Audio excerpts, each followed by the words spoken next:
Hi. Canada മൈഗ്രേഷനെ പറ്റി പറയുമ്പോൾ IELTSന് 8777 score വേണം, വളരെ ഉയർന്ന CRS വേണം എന്നൊക്കെ ഒരു തെറ്റിദ്ധാരണയുണ്ട്. നമുക്ക് ഇന്നൊരാളെ പരിചയപ്പെടാം. ഇതൊന്നുമില്ലാതെ കാനഡ മൈഗ്രേഷനിൽ വിസ സ്റ്റാമ്പ് ചെയ്യാൻ പോകുന്ന അഞ്ജലി മുരളീധരൻ പിള്ളയെ. ഹായ് അഞ്ജലി.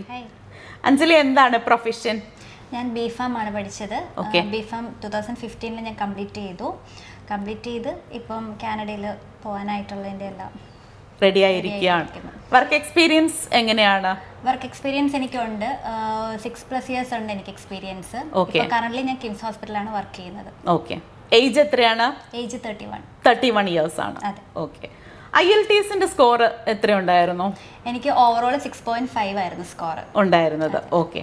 അപ്പോൾ അഞ്ജലിയുടെ ഈ സ്കോർ വെച്ചിട്ട് 364 കോംപ്രിഹെൻസീവ് റാങ്കിങ് സിസ്റ്റത്തിൽ വരുന്ന നമ്മുടെ CRS എന്ന് പറയുന്ന സ്കോർ അല്ലേ? അപ്പോൾ ഈ ഒരു സ്കോറിൽ സെലക്ഷൻ കിട്ടും എന്നൊരു പ്രതീക്ഷ ഉണ്ടായിരുന്നോ? യാതൊരു പ്രതീക്ഷയില്ലായിരുന്നു. ഫസ്റ്റ് അപ്പം CRS സ്കോർ എനിക്ക് തീരെ കുറവായിരുന്നു. 364 ആയിരുന്നു എൻ്റെ CRS സ്കോർ. അപ്പോൾ അത് വെച്ചിട്ട് പൂളിൽ ജസ്റ്റ് എൻ്റർ ചെയ്യാനുള്ള ഒരു എലിജിബിലിറ്റി ഉണ്ടായിരുന്നു. പക്ഷേ എന്നാലും എനിക്ക് യാതൊരു പ്രതീക്ഷയില്ലായിരുന്നു. കാരണം എല്ലാവർക്കും 500 എബോവ് ഒക്കെ CRS സ്കോർ വരുമ്പോഴാണ് ഇൻവിറ്റേഷനൊക്കെ പെട്ടെന്ന് വരുന്നത്. പക്ഷേ എന്തുകൊണ്ടും എനിക്ക് കിട്ടി എല്ലാം. എന്തുകൊണ്ടോ കിട്ടി എന്നുള്ളത് ഒരു ഹെൽത്ത് കെയർ പ്രൊഫഷണൽ ആയതുകൊണ്ട് കൂടെയാണ് അല്ലേ? ഫാർമസിസ്റ്റ് എന്നുള്ള ഒരു ഇത്.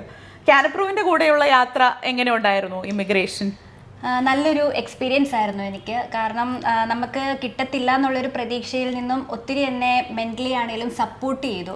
കിട്ടും എന്നുള്ളൊരു പ്രതീക്ഷ എനിക്ക് തന്നു. അതുപോലെ തന്നെ പ്രോസസ്സിങ് കാര്യങ്ങളാണെങ്കിലും ഫുൾ സപ്പോർട്ട്, എൻ്റെ ടീം ഫുൾ സപ്പോർട്ടോടി തന്നെ കൂടെ ഉണ്ടായിരുന്നു. ഓക്കെ. അപ്പോൾ കാനഡയിൽ നല്ലൊരു ഭാവി ഉണ്ടാകട്ടെ എന്ന് ആശംസിക്കുന്നു. Thank you so much Anjali. Thank you.